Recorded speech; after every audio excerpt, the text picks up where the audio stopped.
नमस्कार दोस्तों, आप सभी का स्वागत है हमारे इस YouTube चैनल सरस्वती जी के क्लासेस में। आज की इस क्लास में हम जानेंगे उरांव की शासन व्यवस्था के बारे में। उरांव की जो शासन व्यवस्था है वो पढ़ा पंचायत व्यवस्था है और उरांव में ये प्रमुख रूप से प्रचलित है। तो आइए शुरू करते हैं आज की क्लास। आज की क्लास में हम जानेंगे उरांव जनजाति की शासन व्यवस्था के बारे में, जो है पढ़ा पंचायत शासन व्यवस्था। पढ़ा पंचायत शासन व्यवस्था मुख्य रूप से उरांव जनजाति में प्रचलित है। उरांव झारखंड की एक महत्वपूर्ण और जनसंख्या की दृष्टि से दूसरी बड़ी जनजाति है। उरांव जो है वो झारखंड की एक महत्वपूर्ण और जनसंख्या की दृष्टि से दूसरी बड़ी जनजाति मानी जाती है। इसकी जो प्रजाति है उरांव की वो है द्रविड़ प्रजाति, यानी उरांव जो है वो द्रविड़ प्रजाति से बिलोंग करती है। यहाँ की जो अधिकतर जनजातियां हैं वो प्रोटो ऑस्ट्रोलायड प्रजाति की हैं, और लेकिन उरांव जो है वो द्रविड़ प्रजाति की है। तो यहाँ से क्वेश्चन बनने की पूरी संभावना है कि पूछा जा सकता है कि कौन सी जनजाति है जो द्रविड़ प्रजाति की है। तो यहाँ आंसर हो जाएगा इसका उरांव। अब क्या है कि मुगलों के आक्रमण की वजह से उरांव जो थे वो छोटा नागपुर में आकर बस गए। जब मुगलों ने बार बार इन पर आक्रमण करना शुरू किया तो उनसे परेशान होके ये छोटा नागपुर में आकर बस गए। यहाँ पे इनका प्रवेश हुआ छोटा नागपुर में, झारखंड के छोटा नागपुर में। यहाँ पे मैं आपको एक छोटी सी कहानी बताना चाहती हूँ, क्योंकि यहाँ पे कुछ इंपॉर्टेंट बातें हैं जहाँ से एग्जाम में क्वेश्चन पूछे जा सकते हैं। जैसे कि जब मुगल जो है बार बार इन पे आक्रमण कर, जब उनका झारखंड में प्रवेश हुआ तो उरांव जनजातियों पे वो बार बार आक्रमण कर रहे थे, और इस दौरान उरांव जो है वो उन्हें जीतने नहीं दे रहे थे और उन्हें भगा देते थे। और इसके बाद मुगलों ने एक योजना बनाई कि जब उरांव जनजाति अपने होश हवास में नहीं रहेगी तब उनके ऊपर आक्रमण किया जाएगा। और ये मौका उन्हें कब मिलता, तो उन्हें ये मौका तब मिलता जब कोई पर्व त्योहार होता, क्योंकि पर्व त्योहार में जो उरांव जनजाति के जो पुरुष होते थे वो मदिरा पान करते थे और इसकी वजह से उन्हें होश नहीं होता था और वे मदिरा पान करके सो जाया करते थे। इसकी वजह से उन्होंने ये योजना बनाई और ऐसा ही हुआ। एक पर्व के मौके पे मुगलों ने उनके ऊपर आक्रमण किया, और जब आक्रमण किया तो ऐसा हुआ कि उनकी जो वीरांगनाएं थी उसमें दो महिलाएं प्रमुख थी। एक थी, मैंने यहाँ पे नोट किया है इसे, एक थी प्रमुख महिला में सिनई दई और दूसरी थी कलई दई। दई का मतलब होता है दीदी। तो सिनई दई और कलई दई के नेतृत्व में जितनी भी महिलाएं थी, वीरांगनाएं जितनी भी थी, उन सबों की सेना ने मिलकर पुरुष का वेश धारण किया और मुगलों से वे लड़ी, और इस तरह से मुगलों को उन्होंने लास्टली भगा ही दिया। जब मुगल यहाँ से भाग गए तो उन्हें बाद में पता चला कि जो उनसे लड़े थे वो कोई पुरुष नहीं थे बल्कि महिलाएं थी। तो फिर उन्होंने दोबारा आक्रमण किया और आक्रमण करके यहाँ से उरांव को भगा दिया और अपना अस्तित्व यहाँ पे कायम किया। तो इस तरह से ये जो महिला का नाम है सिनई दई और कलई दई, ये बहुत ही महत्वपूर्ण है। ये उरांव जनजाति में इसके बारे में पूछा जा सकता है।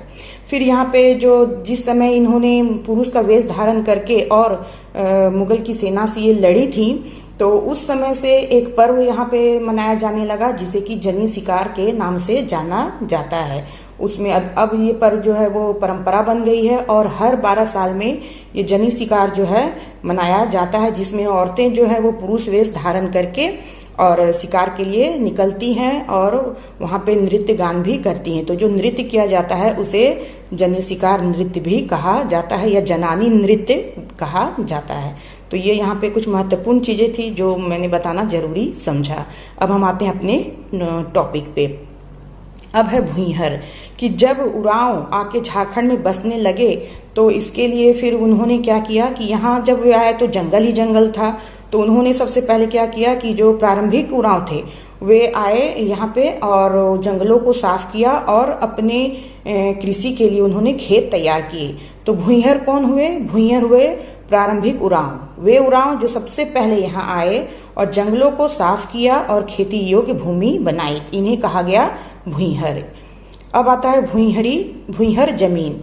भुइंहर जमीन क्या होती थी? तो जो भुइंहरों की जो जमीन थी उसे भुइंहर जमीन कहा जाता था। फिर आता है भुइंहर गांव। भुइहर गांव क्या था? तो भुइहरों के द्वारा जो गांव बसाया गया उसे भुइहर गांव कहा जाता था। इसके बाद एक और शब्द आता है जेठ रैयत। जेठ रैयत, जेठ रैयत जो है वो कौन थे? तो वे थे जो बाद में जो उरांव आए, यानी कि जब यहाँ पे उरांव के आने के बाद खेत बना लिया गया, जमीन बना ली गई, अपना गांव बसा लिया गया, और उसके बाद जो घूमते फिरते उरांव यहाँ आए और बसने लगे, वे कहलाए जेठ रैयत। अब आता है कि जो पढ़ा शासन व्यवस्था जो प्रचलित थी उरांव में, वो कैसी व्यवस्था थी, उसमें कौन कौन से स्तर थे? तो जो पढ़ा शासन व्यवस्था थी वो त्रिस्तरीय व्यवस्था थी। त्रिस्तरीय व्यवस्था, इसमें सबसे पहला था भुइहर गांव, फिर था पढ़ा, और फिर था अंतर पढ़ा। यानी भुइहर गांव क्या था कि कई परिवारों को मिलाकर जो भुइहर, जो प्रारंभिक किसान जो उरांव यहाँ आए और उन्होंने जंगलों को साफ किया और उसके बाद वे धीरे धीरे बसने लगे, तो एक परिवार से दो परिवार, दो परिवार से चार परिवार, ऐसे करके जब जुटने लगे और जब गांव का निर्माण हुआ तो वो भुइहर गांव कहलाया। फिर पढ़ा कैसे बना? तो भुइहर गांवों के मिलने से, यानी कई भुइहर गांवों को मिलाकर पढ़ा बनाया गया, और फिर पढ़ाओं का जो समूह था उसे अंतर पढ़ा कहा गया। अब हम आगे देखेंगे।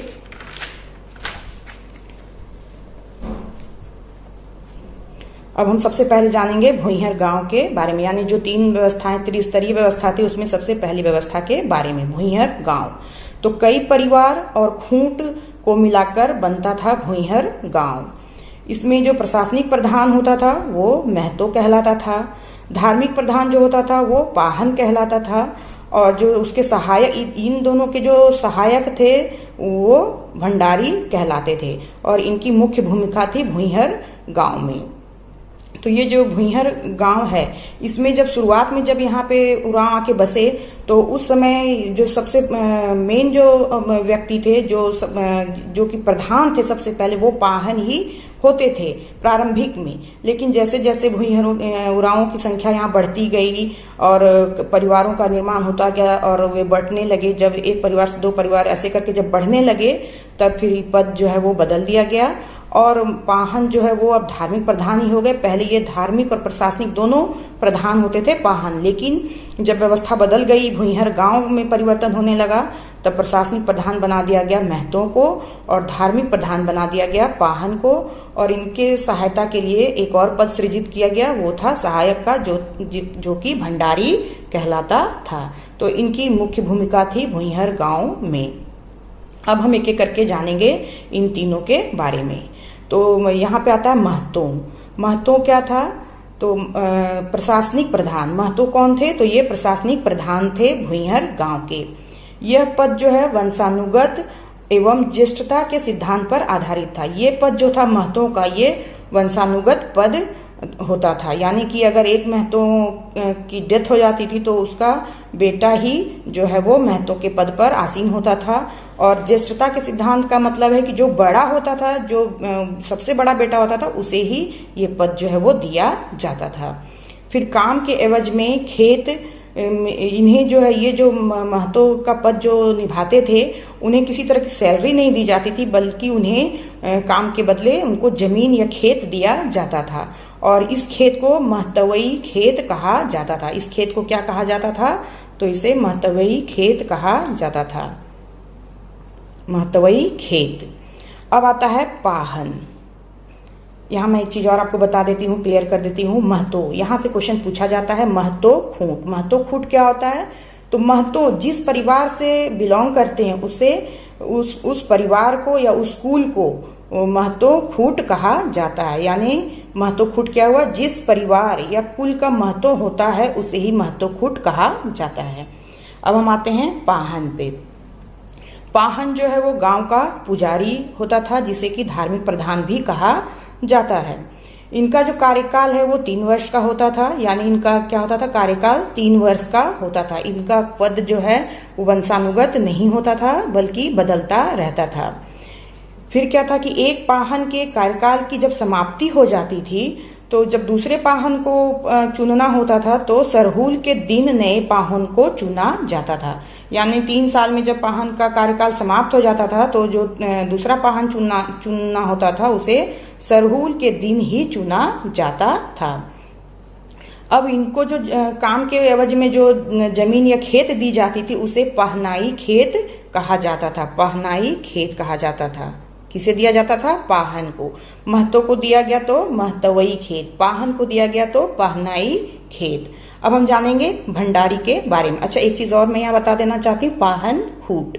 तो जिस परिवार या कुल का पाहन होता था उसे ही पाहन खूट कहा जाता था। जिस परिवार का या कुल का पाहन होगा उसे ही पाहन खूट कहा जाएगा। अब हम जानेंगे भंडारी के बारे में। भंडारी कौन था? तो भंडारी का काम वो था संदेशवाहक, यानी इसका काम था संदेश को लाना पहुंचाना। गांव में सूचनाओं का आदान प्रदान करना भंडारी का काम था, यानी संदेशवाहक के रूप में इसका कार्य होता था। भंडारी को जो खेत मिलता था उसे भंडारगिरी खेत कहा जाता है।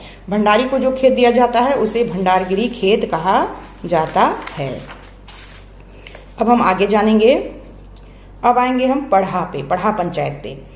पढ़ा पंचायत जो है, जो दूसरा स्तर है इसका, इसमें 7, 12, 21 या 22 गांवों को मिलाकर बनाया जाता था। पढ़ा का जो सबसे प्रमुख होता था, पढ़ा का प्रधान जो होता था उसे पढ़ा राजा कहा जाता था। पढ़ा राजा का जो सहायक होता था उसे दीवान कहा जाता था। फिर पढ़ा राजा का जो सलाहकार होता था उसे मंत्री कहा जाता था। और जो संदेशवाहक होते थे उसे कोटवार कहा जाता था। इसके साथ ही बैठक के लिए खान पान की जो व्यवस्थापक होते थे उन्हें पैन भरा कहा जाता था। और एक और पद था, ये था गुड़ाईत। गुड़ाईत क्या करता था? तो दोनों पक्षों, यानी कि जब किसी तरह का विवाद हो जाता था तो उसमें चूंकि विवाद होगा तो दो पक्षों में ही होगा, तो जो दोनों पक्षों के जो शिकायत, दोनों पक्षों में जो शिकायतकर्ता और अभियोगी होते थे उनको एक जगह पे बुलाना ही गुड़ाईत का काम होता था। तो इस तरह से पढ़ा में पढ़ा राजा, दीवान, मंत्री, कोटवार, पैन भरा और गुड़ाईत शामिल होते थे पढ़ा राजा में। अब हम जानेंगे कि पढ़ा का गठन। पढ़ा का जो गठन है वो 7, 12, 21 या 22 गांवों को मिलाकर बनता था। ये जो पढ़ा का गठन होता था ये 7, 12, 21 या 22 गांवों को मिलाकर बनाया जाता था। पढ़ा गांव को अलग अलग भागों में बांटा जाता था। अब क्या है, ये जो पढ़ा बनता था उसको अलग अलग भागों में बांटा जाता था। जैसे कि राजा गांव, यानी जिस गांव का राजा होता था उसे राजा गांव कहा जाता था।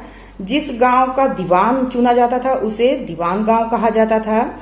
फिर जिस गांव से पैनभरा चुना जाता था उसे पैनभरा या पनेरे गांव कहा जाता था। और जिस गांव के कोटवार होते थे उन्हें कोटवार गांव कहा जाता था। और चूंकि ये चुनाव के द्वारा होता था तो ये समय समय पे बदलते रहते थे। और जो शेष गांव बच जाता था, जैसे कि अगर इसमें 12 गांव शामिल हैं तो 12 गांव में एक तो हो गया राजा गांव, दूसरा हो गया दीवान गांव, तीसरा हो गया पैनभरा या पनेरे गांव, चौथा हो गया कोटवार गांव। तो ये तो 4 गांव हुए। बाकी जो 8 गांव बच गए वो क्या हो गए? तो वे हो गए प्रजा गांव। तो इस तरह से गांवों को बांटा जाता था अलग अलग भागों में और सबका अलग अलग काम होता था।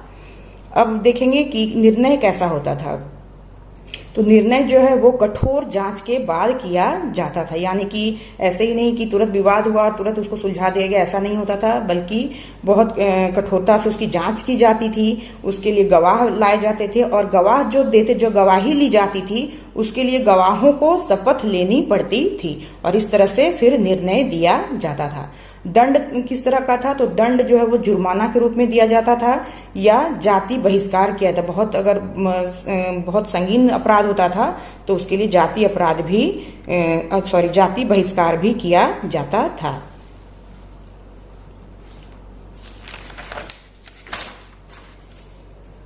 अब यहाँ एक और इम्पोर्टेंट चीज आता है, दूध भैया गांव। ये ठीक से शायद दिख नहीं रहा है, हाँ अब ठीक है। दूध भैया गांव। तो दूध भैया गांव क्या होता था? यहाँ से क्वेश्चन पहले भी पूछा जा चुका है दूध भैया गांव के बारे में।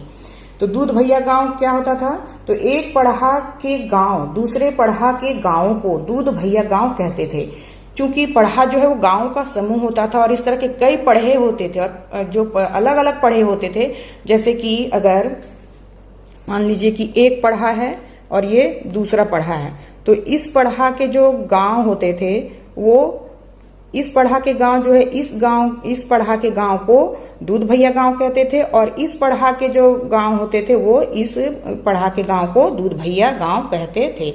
यानी कि एक पढ़ा दूसरे पढ़ा के गांव के लोगों को दूध भैया गांव कहा करते थे। ये इसे और ये इसे, इस तरह से ये दूध भैया गांव था। और यहाँ पे एक चीज और था कि जो एक पढ़ा का गांव दूसरे पढ़ा में जा सकता था, यानी कि ये यहाँ से इसमें जा सकता था।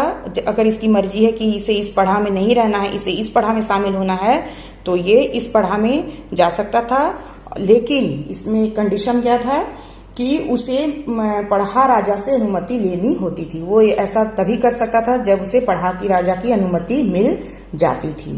तो ये तो हुआ पढ़ा संगठन और पढ़ा पंचायत के बारे में। अब हम जो तीसरा स्तर है उसके बारे में जानेंगे। ये है अंतर पढ़ा।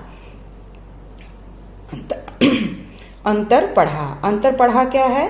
तो पढ़ाओं का समूह क्या था?